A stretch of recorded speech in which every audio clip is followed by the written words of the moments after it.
Hi there, my name is Ebi Weyime. I run a page called the Childfree African. You can find us on Instagram, TikTok, and YouTube under the same name. I started the Childfree page around 2020. That's when I tied my tubes and I became officially child-free, and I've been loving it ever since. This will be the third time that I'm participating in the Childfree convention, and the takeaway that I've had over the years is that the conversation is slowly evolving, and especially through the African context. More and more Africans are starting to see the sense in being child-free. They may not be child-free themselves, but they're slowly accepting that there are women and men who just intentionally choose not to have kids. When I first came out as a child-free woman, I got a lot of backlash. I still get it up to now, but the conversation has definitely changed from what it was 5 years ago. As much as we've seen growth and changes when it comes to accepting people who are child-free or accepting the child-free community or movement, there's still people who are just still hell-bent on thinking that people who are child-free are enemies of parents, or we are enemies of people who have kids or who want kids. But that is not the reality.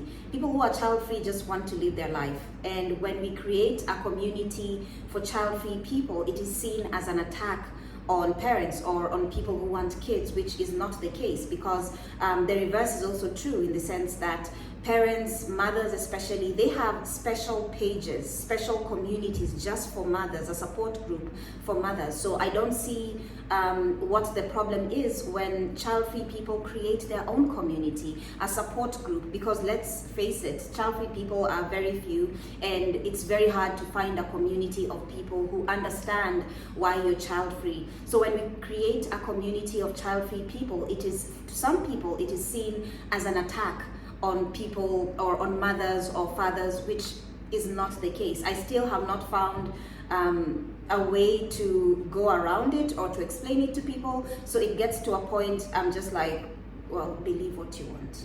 One of the best things that has happened ever since I came out as a child-free woman and I created this community of child-free African men and women, one of my greatest fulfillments is just creating that community and meeting like-minded people. But what's even greater or more exciting for me is people who thought they were alone. They thought they were crazy for not wanting kids, because in an African setup, you are trained to be a mother. From the time you're a child, you're trained how to take care of your husband. They just assume that you will want to be a wife, and they assume that you will want to be a mother. So you are already subconsciously, or sometimes even directly, trained for that. So when you get older and you realize, or you start having these feelings of, well, I don't want to be a wife, or I don't want to be a mother, then you start feeling isolated, because everybody around you wants that.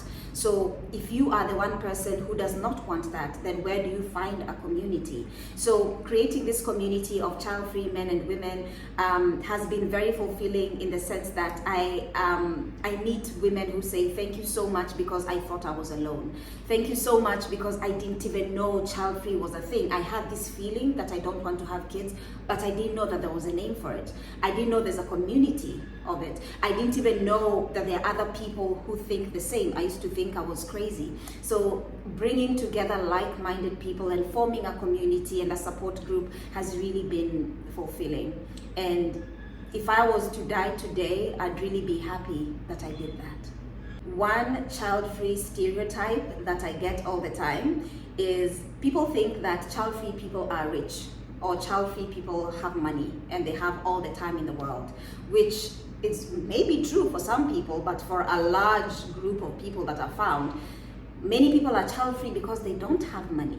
They're child-free because they don't have time. So assuming that a child-free person is rich, or they just have all the time in the world, could not be further from the truth. I think a child-free person has really sat down with themselves and they've calculated the amount of money that they have, they've calculated the amount of time that they have, and they've realized they cannot accommodate a child. So assuming that a child-free person is rich or they have all the time, I think is one of the biggest stereotypes. But hey, if you want to believe that, sure. I also think that with time, the child-free label will evolve into something else, or it will change. It was just last week someone commented on one of my videos on Instagram, and she said that she prefers calling herself a free-range woman or a free-range adult. Like, she wants to completely dissociate herself from anything to do with children. So she's calling herself a free-range adult instead of child-free. And I thought it was funny, but yeah, I like it as well. For someone who does not have kids, one of the main questions that you get, even from my own parents, is then what kind of legacy will you have? Because I feel like for generations, for centuries, legacy has been associated with children. The children that you leave behind are your legacy. Well, to some extent that might be true, but in 2025, I don't think children have anything to do with legacy. The question that I keep asking people is, well, do you know Nelson Mandela? Do you know Michael Jackson? Do you know Steve Jobs? Do you know Lucky Dube? So all these people, you know them, right? But do you know their children? Do you know where the children are? Do you know their names? Do you know what they do for work?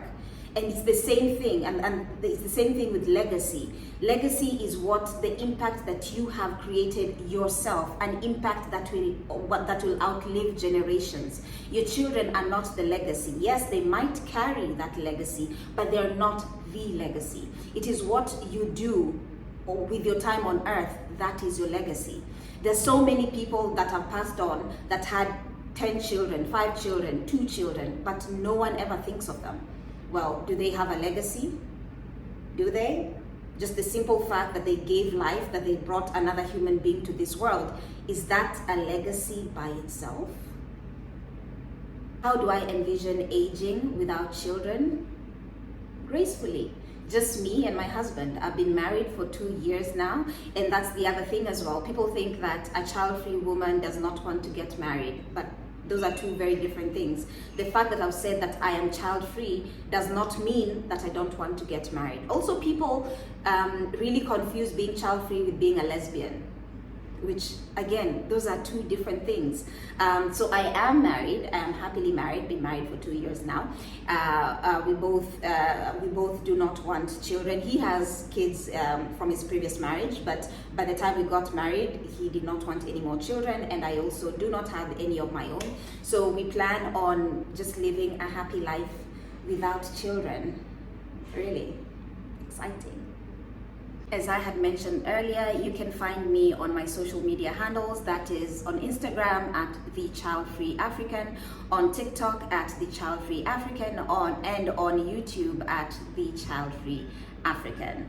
And I really hope that we'll create a bigger community of more child-free men and women, and may we grow and prosper. That is the prayer that I have for each and every one of you.